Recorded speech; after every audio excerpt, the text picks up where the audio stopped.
기업 경영진 여러분, 반갑습니다. 오늘은 좀 중요한 얘기를 해볼까 합니다. 단순히 규제를 지키는 걸 넘어서 기업의 생존과 성장을 좌우할 새로운 경쟁 우위, 바로 화학물질 관리에 대한 이야기입니다. 자, 바로 본론으로 들어가 보죠. 이 질문에 아니요 라고 자신 있게 말할 수 있는 기업이 있을까요? 아마 거의 없을 겁니다. 우리가 만드는 반도체, 자동차, 심지어 매일 쓰는 소비재까지 화학물질 없이는 현대 산업 자체가 불가능하니까요. 그리고 바로 이 아주 단순한 사실 하나가 모든 걸 바꿔놓습니다. 여러분 제품에 화학물질이 단 1g이라도 들어있다면 여러분의 기업은 이미 글로벌 화학물질 규제의 한복판에 서 있는 겁니다. 이건 더 이상 선택의 문제가 아니라는 거죠. 근데 진짜 문제는요, 바로 이겁니다. 화학물질 리스크는 우리 눈에 보이지 않는다는 것. 그리고 바로 그 점 때문에 훨씬 더 치명적이고 예측 불가능한 위험이 될 수 있습니다. 자, 이걸 한번 보시죠. 탄소 배출, 플라스틱 문제. 이건 우리 눈에 보이죠. 그쵸? 그래서 많은 기업들이 ESG 경영 차원에서 적극적으로 대응하고 있습니다. 하지만 제품 속에 숨어있는 수천, 수만 가지 화학물질들은요, 보이지가 않아요. 바로 이 보이지 않는 고요함이 어느 순간 회사의 존립 자체를 위협할 수 있는 겁니다. 그렇다면 이 보이지 않는 위험, 시장은 이걸 어떻게 다루고 있을까요? 새로운 규칙은 뭘까요? 핵심은 등록과 평가, 바로 이 두 단어에 모든 게 담겨 있습니다. 유럽의 리치, 그리고 한국의 화평법이 바로 그겁니다. 법 조항들을 보면 굉장히 복잡해 보이지만 핵심 원칙은 진짜 놀라울 정도로 간단하고 또 어떻게 보면 무섭습니다. 바로 이거예요. No data, no market. 즉, 안전성 데이터가 등록되지 않은 화학물질이 포함된 제품은 아예 시장에서 팔 수가 없다는 뜻입니다. 네, 판매할 수 없다. 이건 협상의 여지가 없는 시장의 절대적인 규칙이 된 겁니다. 벌금 좀 내고 끝나는 그런 차원의 문제가 아니라는 거죠. 그러니까 시장에서 살아남으려면 기업은 이 세 가지를 무조건 해야 합니다. 먼저 제품에 들어간 모든 화학물질 데이터를 제출해서 등록하고 규제기관이 그 물질의 유해성을 평가하게 하고 그 결과를 공급방 파트너들과 투명하게 공유해야 합니다. 이 세 가지 고리 중 하나라도 빠지면 말 그대로 장사를 할 수가 없게 됩니다. 이게 더 무서운 이유는요, 이게 우리 회사만의 문제가 아니라는 겁니다. 마치 바이러스 같아요.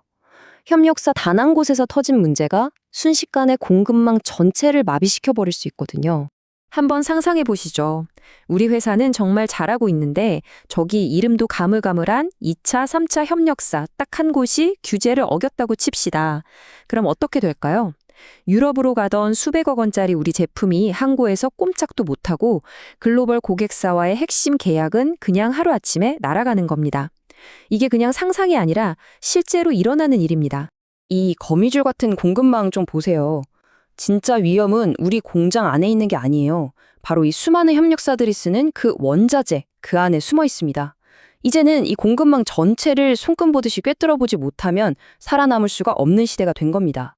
결국 이 모든 변화가 뭘 의미하냐면요, 시장의 판 자체가 바뀌었다는 겁니다. 예전에는 성능 좋은 제품이 왕이었죠. 근데 지금은요? 고객들이, 특히 글로벌 고객사들은 안전성이 완벽하게 증명된 제품을 먼저 찾습니다. 성능은 이제 기본이고 안전이 필수 조건이 된 거예요. 자, 여기까지 들으시면 이 거대한 공급망 리스크, 시장의 변화, 이게 너무 거대한 위기처럼 느껴지실 겁니다. 맞습니다. 위기죠. 하지만 바로 이 지점에서 관점을 확 바꿔야 합니다. 이 혼돈 속에서 새로운 기회를 찾아내는 기업만이 미래 시장의 주인공이 될 수 있습니다. 두 종류의 기업이 있을 겁니다. 한쪽은 이걸 어쩔 수 없이 해야 하는 비용으로 생각하겠죠. 하지만 현명한 리더는 이걸 시장의 신뢰를 얻기 위한 가장 확실한 투자라고 생각합니다. 왜냐하면 눈에 보이지도 않는 화학물질까지 완벽하게 관리한다? 이건 우리 회사가 투명성과 책임을 목숨처럼 여긴다는 아주 강력한 메시지가 되거든요. 결과는 보시는 것처럼 극명하게 갈릴 겁니다. 선제적으로 움직여서 안전성을 증명한 기업은 시장의 압도적인 신뢰를 얻고 누구도 대체할 수 없는 파트너가 되겠죠. 반면에 어물쩍거리다가 뒤늦게 허둥대는 기업은요, 결국 시장에서 퇴출당하는 겁니다. 어중간한 중간지대 같은 건 이제 없습니다. 자, 그럼 이 신뢰라는 보이지 않는 자산을 어떻게 우리 회사만의 독보적인 무기, 새로운 브랜드 가치로 만들 수 있을까요? 결론은 이겁니다. 이제 화학물질 관리는요, 단순히 규제를 지키는 걸 넘어서는 일입니다. 이건 그 어떤 비싼 마케팅으로도 살 수 없는 신뢰라는 핵심 자산을 쌓는 가장 강력한 경영 전략이에요. 우리 제품 안전해요. 이걸 넘어서 저 회사는 그냥 믿을 수 있어 라는 절대적인 이미지를 만드는 것. 이게 바로 미래의 경쟁 우위입니다. 오늘 이야기, 이 한 문장으로 요약할 수 있겠네요. 가장 위험한 것은 보이지 않는 위험이다. 눈에 보이지 않기 때문에 더 철저해야 하고 그걸 관리하는 능력이 곧 기업의 미래를 결정하게 될 겁니다. 자, 이제 선택은 경영진 여러분의 몫입니다. 여러분 제품 안에 숨어있는 그 수많은 화학물질들. 이걸 언제 터질지 모르는 시한폭탄으로 그냥 두시겠습니까? 아니면 이걸 누구도 넘볼 수 없는 강력한 신뢰의 자산으로 새로운 성장의 기회로 만드시겠습니까?